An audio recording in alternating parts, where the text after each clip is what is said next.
the door welcoming the Shabbos bride.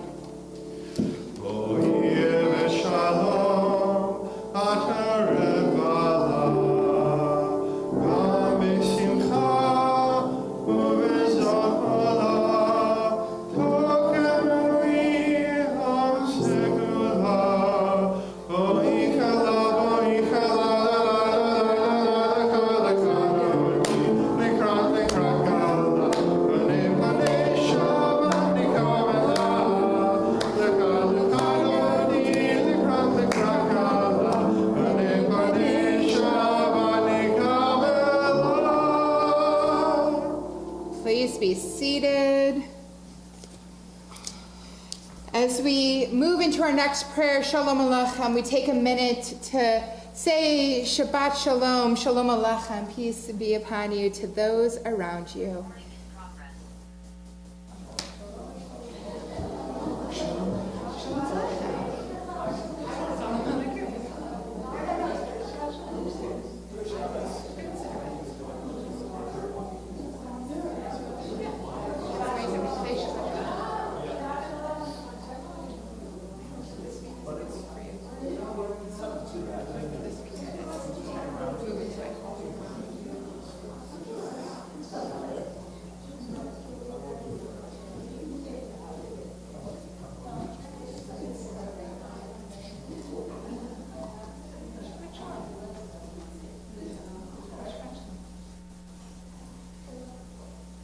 All right, turning to page 142, please join us. Shalom Aleichem.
On page 145, teach me, O God, a blessing, a prayer on the mystery of a withered leaf, on ripened fruit so fair, on the freedom to see, to sense, to breathe, to know, to hope, to despair. Together, teach my lips a blessing, a hymn of praise, as each morning and night you renew your days, lest my days be as the one before, lest routine set my ways.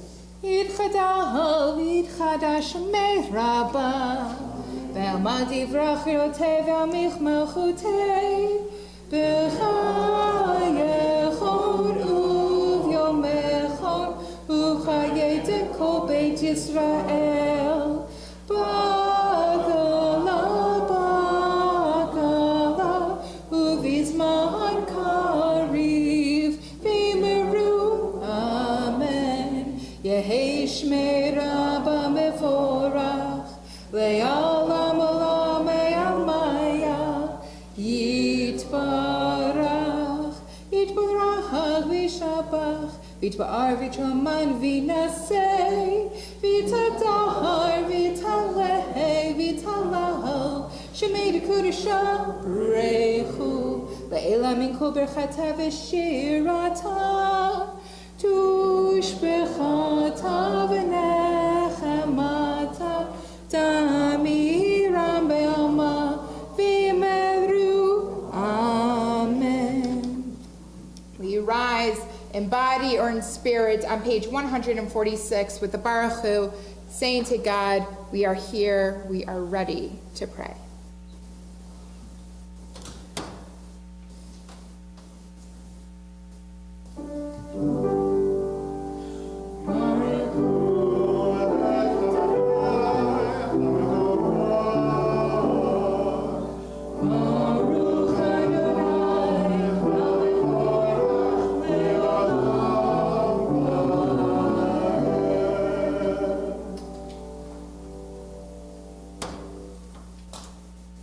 Please be seated.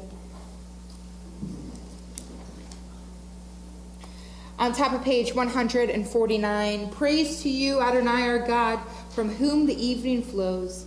Your wisdom sets the way on which time and season glide. Your breath guides the sail of the stars. Creator of the tide of time and light, you guide the current of day into night. As heaven spans to infinity, you set its course for eternity. Praise to you, Adonai our God, from whom the evening flows. Together, Baruch atah Adonai, hama'ariv aravim. Responsively on the bottom of page 151, wisdom and wonder, passion and instruction, story and symbol.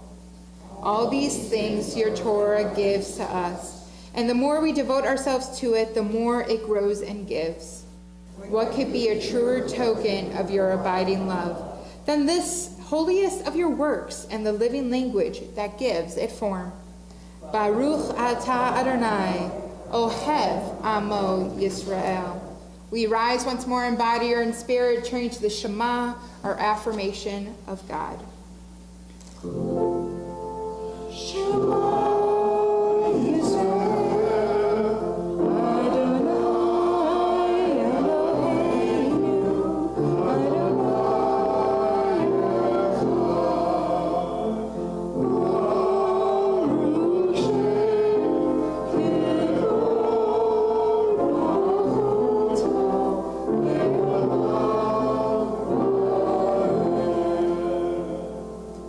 Please be seated. Do I have any kids to pick on this evening? Nope, not this evening. You want to be a kid? Turning to page 154.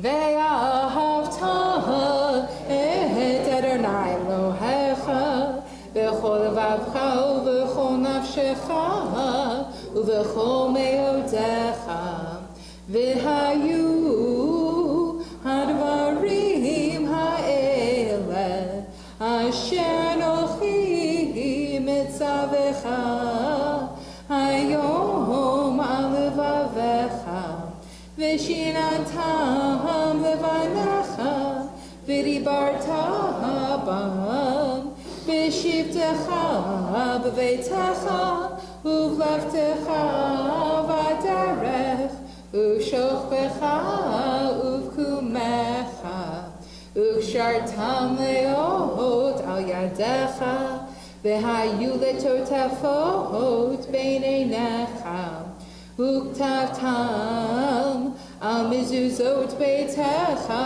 uvisharecha leman tizkeruhu v'asitem et kol mitzvotai v'tem kedoshim lelohechem ani Adonai Elohechem asher hotzeiti etchem me'eretz Mitzrayim liot lachem Elohim ani Adonai Elohechem Adonai Elohechem Emet.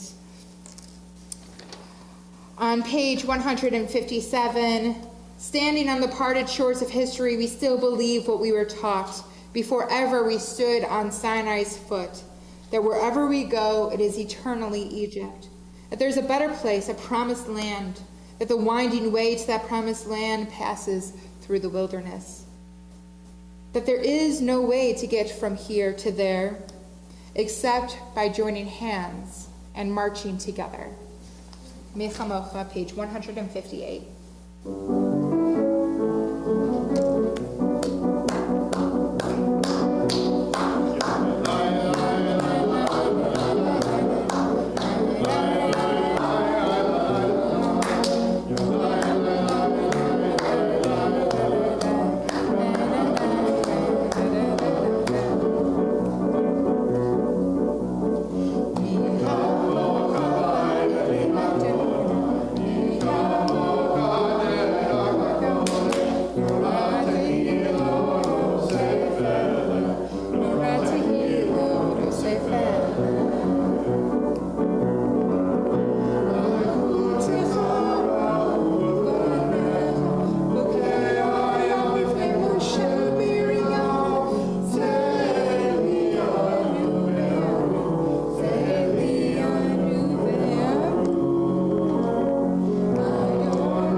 continue in song, rejoicing that it is Shabbat on page 162, Vishamru.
Mentioned many a times that Vishamru happens to be one of my favorite Shabbat prayers.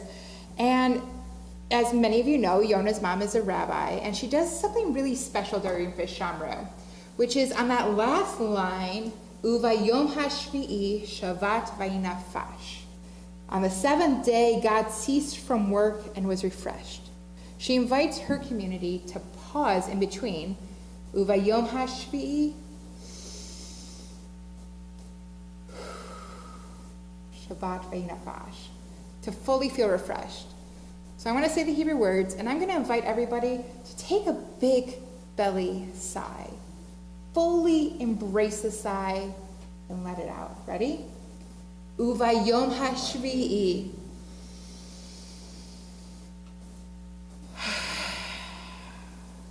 Shabbat vayinafash. And I hope now that we're feeling a little bit more relaxed, letting Shabbat into our bodies, letting go whatever it is, the stress, anything negative that we're bringing into this moment, we've let it go. We can now turn towards the Amidah, ready to be in conversation with God. On page 164, I invite you to rise in body or in spirit for the Amidah.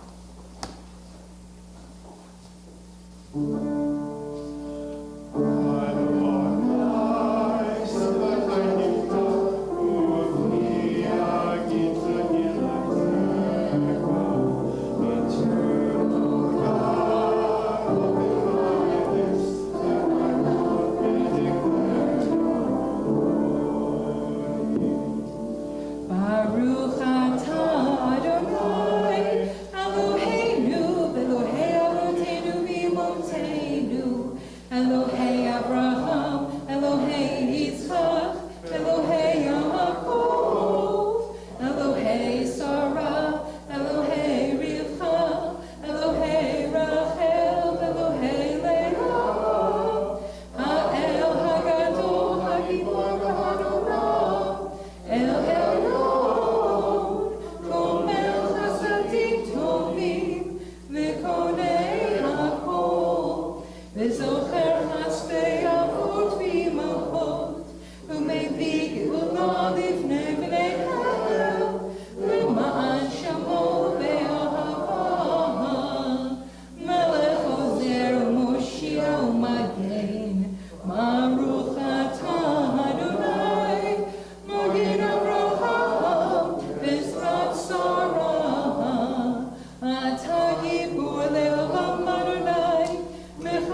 take your seats. And sometimes I like to come out to all of you guys and ask you about your attitude of gratitude. What is it that you're feeling grateful for right now? And I'm going to add on additional options, so not just grateful. What is bringing you love in your life right now? Yeah, Linda's going to be a great grandma again. Mazel tov, number 5. That's so beautiful. And together we say the words, Modim anachnu lach. We give thanks. Amen. B'sha'at tova, may the baby come at its rightful time. April, is it? It's somewhat. I'm not sure which one. I am grateful for Temple Shalom. And You're grateful for Temple Shalom? for being able to walk in the door and see smiles and feel love. And sit by myself and feel okay. To walk in, see smiles, and be able to sit by yourself and feel okay. I'm grateful for the love here and the love that I get. Grateful for the love that you feel here and the love that you get. Beautiful. Together we say, Modim anachnu lach. Got something. Lisa, what do you got? I haven't been outside, so I'll take your word for it. I was a little stuck inside today, but grateful for this beautiful day. All of you guys can say, Modim anachnu lach. I'll try to experience it when I leave here. Who's got something? Grateful or love?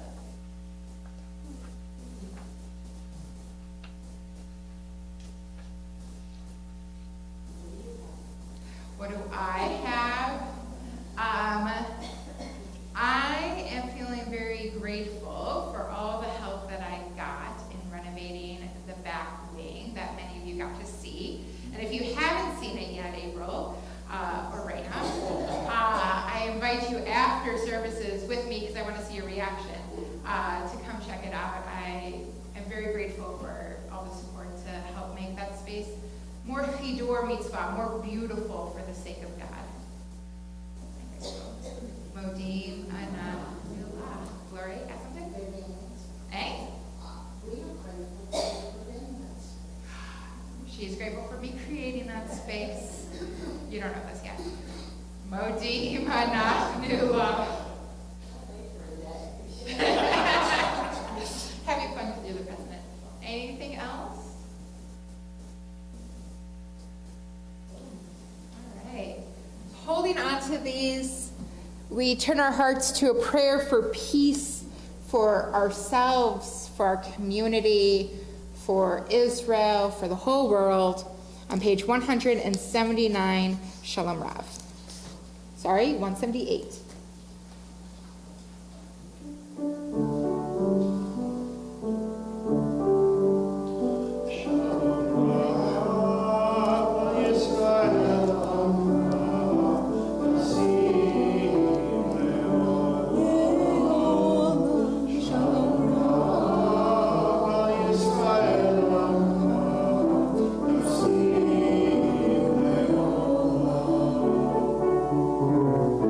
Yeah.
Our hearts turn towards those in need of healing, for those who are not quite whole, for those whose mind, spirit, or body could use a little bit of our prayers. We are thinking about Larry Barnes, Arnold Baum, Tracy Dukert, Lois Gallowitz, Joan Gibson, Andy Gordon, David Groft, Judy Hutchison, Jennifer Jones, Honey Kibler, Deborah Nelson, Steve Naiman, Lisa Niabingi, John O'Day, Lori Shepler, Nathan Snyder, Diane Tankel, Clara Taylor, Arlene Yaffe. If you're joining us from afar, I invite you to put any names of people you are thinking about into the chat. And for those in the chapel, if there's someone you're thinking of, I invite you to say their names now.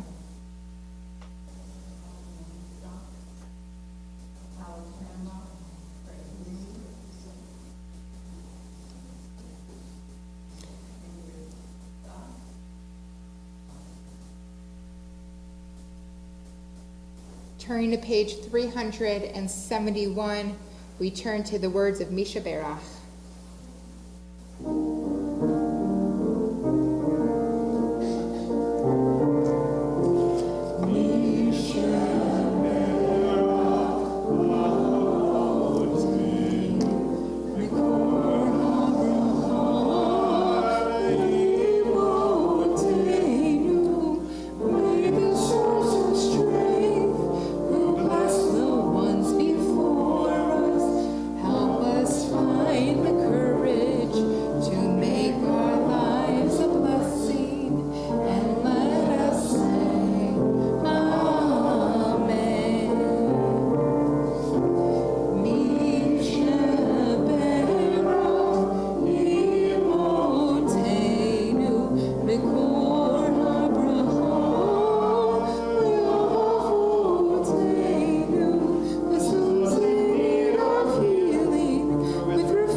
You to close your seat doors for a moment of Torah.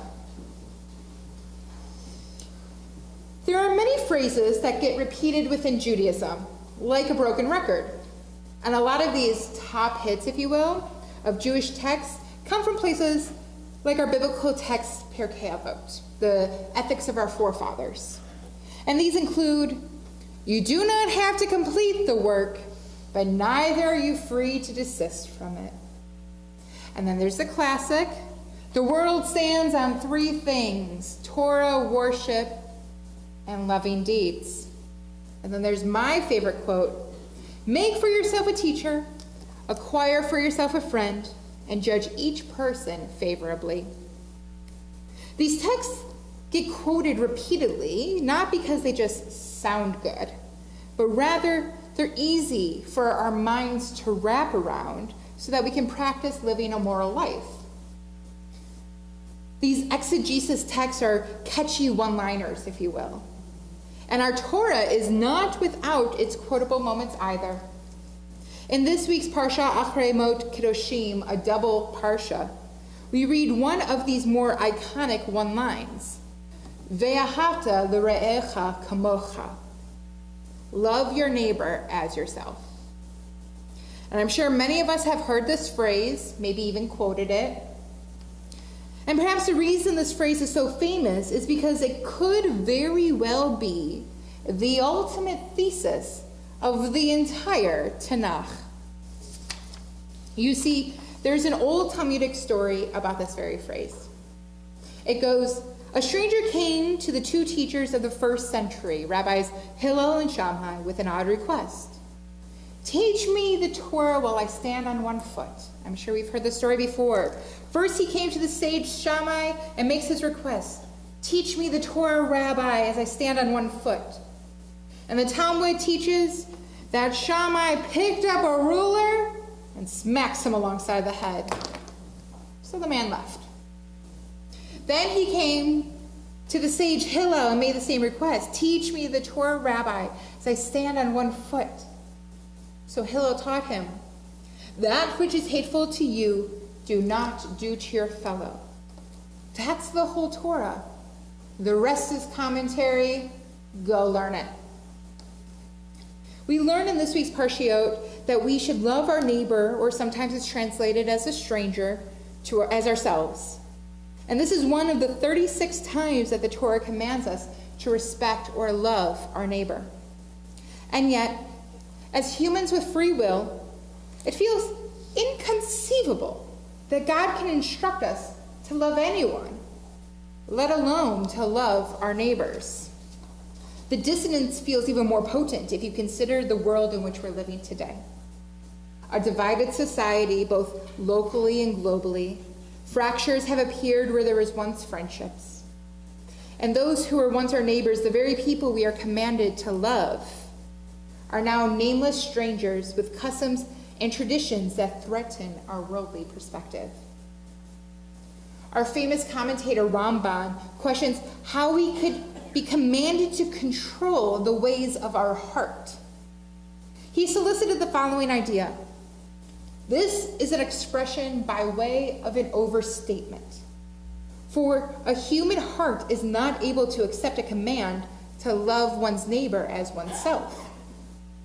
Ramban is telling us that we do not have to feel love for our neighbor because the human heart is incapable of being commanded to feel certain emotions.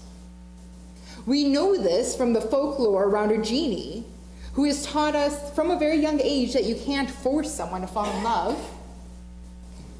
So how can God expect this of us? Although maybe we're not understanding this commandment in its entirety. Maybe love is more complicated than that. Erich Fromm, in his book, The Art of Loving, tells us, love is not primarily a relationship to a specific person.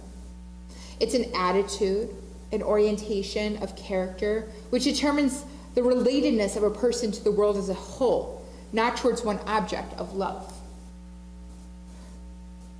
According to Fromm, love is a state that a person is in, which may or may not be directed at a particular individual.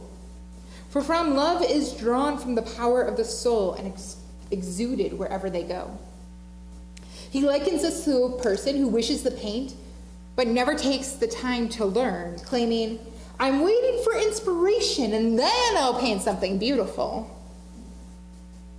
To love one person is to love everyone, and through that love to embrace the world and thus ourselves. Love is an orientation and a state of being. Yet even Fromm would agree that many models of this sentiment exist, depending on the object of affection. So what is God doing commanding such a complex emotion? Many people suggest that you do not fall in love, but rather you grow in love, building a foundation of trust and respect. Hillel, who interpreted our phrase in the negative, what is hateful to you, do not do to your fellow, helps us better understand the intention around the word love. The commandment to love our neighbor is not about love at all. It's a commandment about orienting us towards respecting one another and considering their feelings and interests. We are to treat every human without distinction with dignity. Love, as Fromm suggests, is a state of being rather than an emotion. It should be an ongoing action applied to all. To love another is to open ourselves up to the possibilities within someone. The Torah does an exceptional job dictating how we should feel. For instance, the prayer that we just said, the Ve'ahavta, found in the book of Deuteronomy, tells us to love Adonai our God with all our heart, with all our soul, and with all of our might. This commandment might be a little bit easier because it's easy to love a God with no names or all the names than it is to love your neighbor who mows their lawn at 7 a.m. on a Sunday. Just would like to sleep. Because to love another is to embrace that we are all created B'Tselem Elohim, in the image of God. Famous commentator Nechama Leibowitz, writer of the article Kiddushim and Love Thy Neighbor as Thyself, proposes a new interpretation of Leviticus 19:18. She suggests that the line should read, "Love thy neighbor as your own soul." She draws upon the David and Jonathan story, where the Torah reads that Jonathan loved David as his own soul. To love our neighbor means to see divinity in others, and in turn, see the divinity in ourselves. And when God instructs Bnei Yisrael to love, Adonai is helping us draw closer to the covenant. It's not easy to love those we might struggle against, and it's even harder to find the divinity in them. However, as we just learned, we do not have to feel love for the unlovable, but we must treat them with dignity, for they hold the spark of the divine. After all, we are all children of Adam and Eve. And it takes work to grow in love with God and all creation, but we must remain open to the possibility. We don't have to finish the work, but neither are we free to desist from it. And this brings us to today. We live in a time where fear-mongering is the currency, and Lashon Hara, speaking negatively about one another, is the standard. We have strayed so far from the path of loving our neighbor that we have become lost. We isolate ourselves in pods of individuals who think and act just as we do, fearful of the difficult conversations that could arise otherwise. We are quick to judge and even quicker to punish, and it's become impossible to cross the divide without being accused of being a traitor for the cause. And whether this sermon is about the state of immigration in the United States, about Israel, the war in Iran, the current conflicts within our very own community, we have simply missed the mark when it comes to loving our neighbor. And because of it, nowhere feels safe. No one truly feels safe. So we whisper around these massive issues, fearful of creating more chasms. And when they do come up, we forget to lead with love. We forget to see the godly aspect in one another. Instead, we fight. After all, what I believe in is the right and moral path. And anyone who disagrees with me must be wrong. Right? The Holy One commands us to love one another, love strangers we hardly know, love our neighbors, love ourselves. And Adonai is not talking about affection, flowers on your birthday, sparkles in the eyes. God is talking about respect and seeing the other, not the isolation. Our tradition focuses on people because it's impossible to be a Jew in isolation. And it's even harder to be in a community when it's actively divided. Perhaps that's why the verse just before this famous Ve'ahavta l'reacha kamocha, there's another one that tells us exactly how we should be regarding our neighbor. Lo tishaneh et achicha b'lavavecha. Do not hate your kinsfolk in your heart. You see, there's back-to-back verses in our tradition which tells us find a way to choose love over hate, and the rest is merely commentary.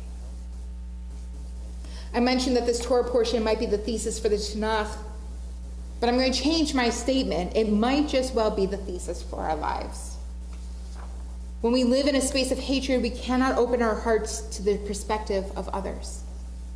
Only when we are able to sit with another whose views differ from us and still love the godly aspect that resides within them, will we succeed at living out these commandments.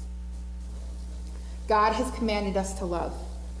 And this emotion-centered and vague commandment is incredibly hard to keep, especially when tensions are running high. Let our golden rule be one that we remember and utilize even when we are most frustrated. Because it is dafka in those moments with those people that the real avodah, the real work begins. And it's easy to be kind to the people we like. It's easy to show up for the people who make us feel good. That's not a spiritual achievement. That's just being human. But the person who frustrates you, and the person who pushes your buttons, the one who makes you roll your eyes. That's where the image of God is waiting for us to notice it. I pray that we look more favorably on those we interact with and work harder at finding the holy aspect in each person. May we lead with respect and dignity, and may we also be afforded that same respect. Ken Yehi Ratzon, may this be God's will. Shabbat Shalom.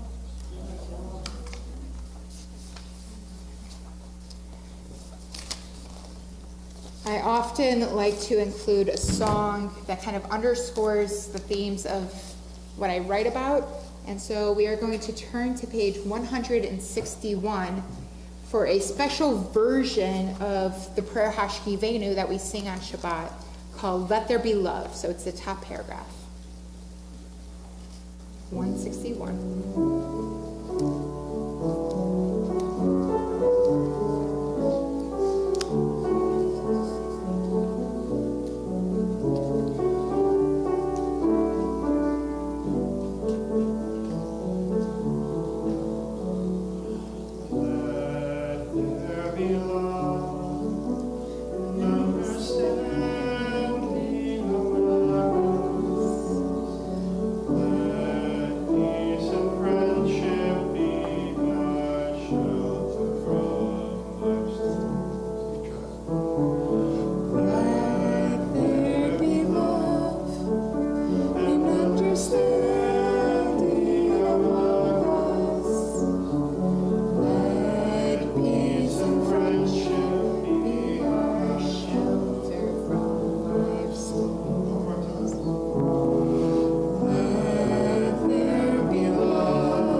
Do one more deep breath.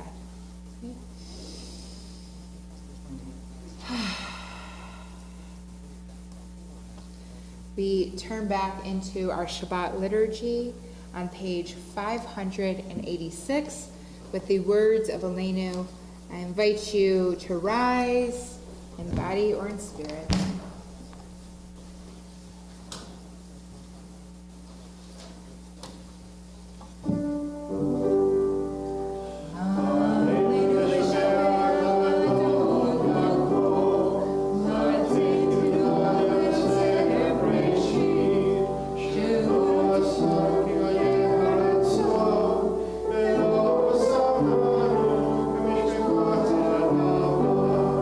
Shabbat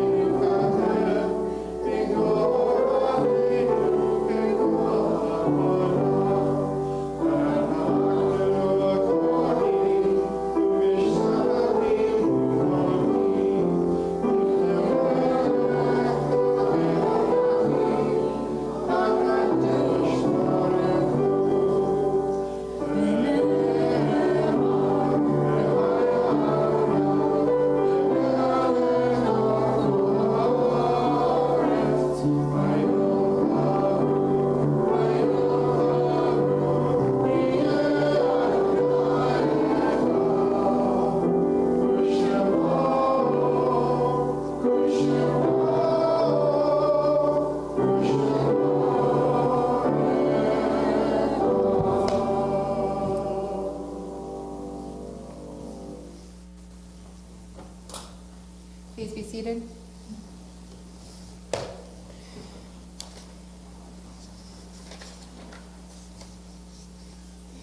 Our hearts turn towards those that we have lost in this season and seasons past.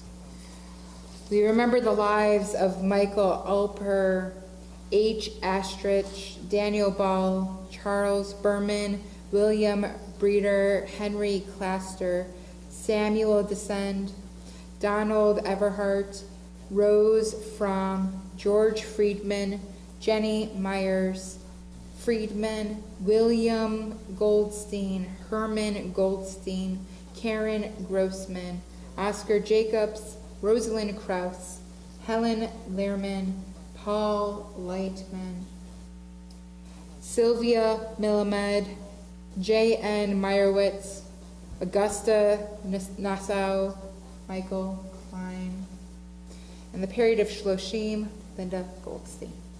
If there's any other names you'd like to remember, if you're joining us from afar, please put them in the chat. And if anyone's sitting in the chapel, I invite you to say their names now.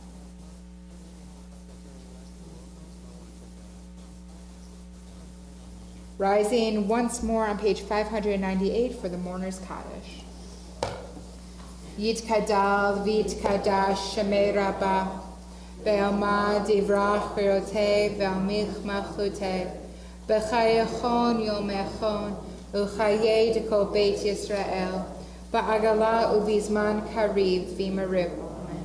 Yehei shmei rabba mevarach le'olam u'mei almaya Yit barach v'shabach v'tba'ar v'troman v'naseh v'tadar v'taleh v'talal shemei kudusha b'rechu la'ela min kol berchata v'shirata tushbachata v'nechamata damiram pe'alma v'imuru. Amen. Yehei shlama rabba min shamaya v'chayim aleinu ve'al kol Yisrael v'imru. Amen. Osei shalom b'imramav Uya aseh shalom, aleinu ve'al kol Yisrael v'imru. Amen. May the one who creates harmony on high bring peace to us and to all Israel, to which we say, Amen. Please be seated. And I invite April up to tell us a little bit about what's going on at OHEV. Just a few things. So, I've learned something very important over the last 2 weeks. Reina Jose can never go on vacation again. But you must. But she must if she's watching. So I wanted to share with you, there's been a lot going on and a lot of messages that are coming out from the Jewish community and about the Federation. There are a lot of things that are unknown, but there are a lot of things that we do know. And what I know is that this congregation will be here to support our community.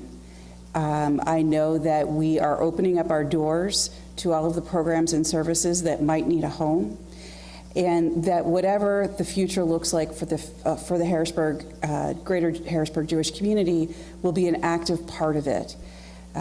We've learned a lot of lessons. A lot of things have come to light. From financials to how programs are run and all of those things.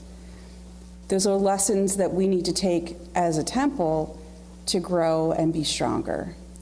The biggest thing that I would ask all of you is to be supportive of others in our community, to make sure that we're here for one another and for the organizations and the services that will continue and need to continue, that we support them and do our best to make sure that they have what they need. So listening to one another, being part of solutions, and continuing to take those lessons to help this congregation grow and continue to be a beacon for the community. There's a letter that went out to the community that I'm sure a lot of you have seen. What I can say is that we are blessed with people who love one another, may have differing opinions of how to do things, and that we will come out of this stronger and together. I listen. She doesn't think I listen. I listen. So, lots of amazing things happening here at OHEV, and I'm so excited to see you here tonight, but I also want to see you here for Education Shabbat that's coming up in May for the Stuff the Truck event, where with Sisterhood and all of our other congregations, where we're going to stuff a truck with the stuff that doesn't serve us purpose anymore but could serve somebody else and be able to donate to our community. For our Leadership Shabbat, for Brotherhood Shabbat, for our the installation of our Sisterhood members on Tuesday, May 5th from 7 to 8:30, and Lunch and Learn. I also, if you're not here on a Sunday, just stop by. I get to be here for a lot of meetings, and it is such a hubbub of activity and such a great time to interact and see people that I don't get to see on a regular basis, that, you know, if you want to, stop by, and we can always go down the street to the diner, and I'd love to grab breakfast with you. But please make sure that you're here and present. I know book club is this week. We have a campaign committee. We have an active 175th anniversary committee working right now. So please get involved. And I'm teaching adult ed this Sunday too, if there wasn't enough going on. Yeah. Yeah, we're going to talk about how do we sanctify or desecrate God's name. It's a class that I got to take in my conference earlier this spring, so I'd love to bring it to all of you as well. I think I'm teaching it at 10:30. And I will remind everybody that upcoming for Shavuot, Rabbi has a Crazy idea. great idea. My bedtime's 9 o'clock, and I'm going to do my darndest to be here beyond that. But for an entire evening of study, of celebration of our community, of our culture, and all of those exciting pieces. It only goes till 3 a.m. That's what I'm waking up again. And it's free. And it's free. So please come and join us. Thank you.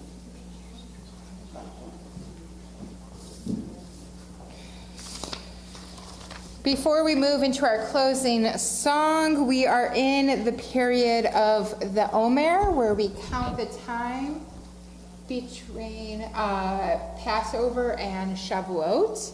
Last week I shared a little bit about staring out my window and watching a bird kind of woo another bird across the Peace Garden. I'm happy to update you. The female cardinal has made a full nest right outside my window, and it is adorable, so I will show anybody who wants to see.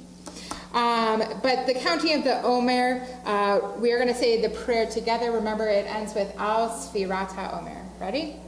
Baruch Atah Adonai Eloheinu Melech Haolam Asher Kitshanu B'mitzvotav V'tzivanu Al Sfirat HaOmer. Hayom Shlisha V'Esrim Yom Shehem Shlisha Shavuot U'Shnei Yamim LaOmer. It's the 23rd day, which happens to be 3 weeks and 2 days of the Omer. All right, we are going to conclude this evening with a classic. Oh, you want to change it? How about Olam Chesed? I love Olam Chesed Yibaneh. Hold on. I don't think it's in the book. It is. Oh, well, that just goes to show how well. It might not be. Hold on. I can find it.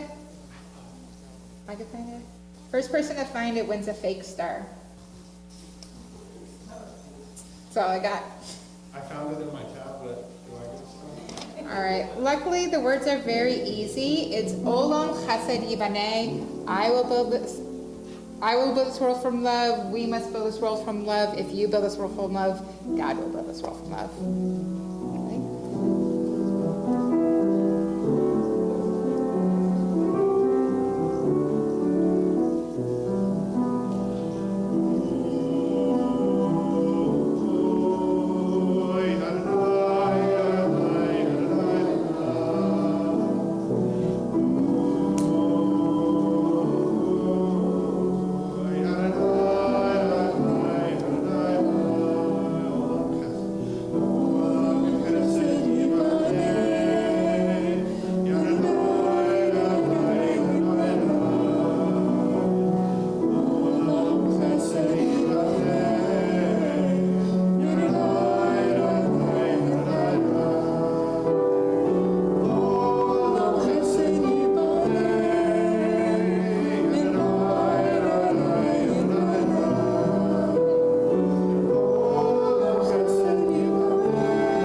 you a very lovely Shabbat.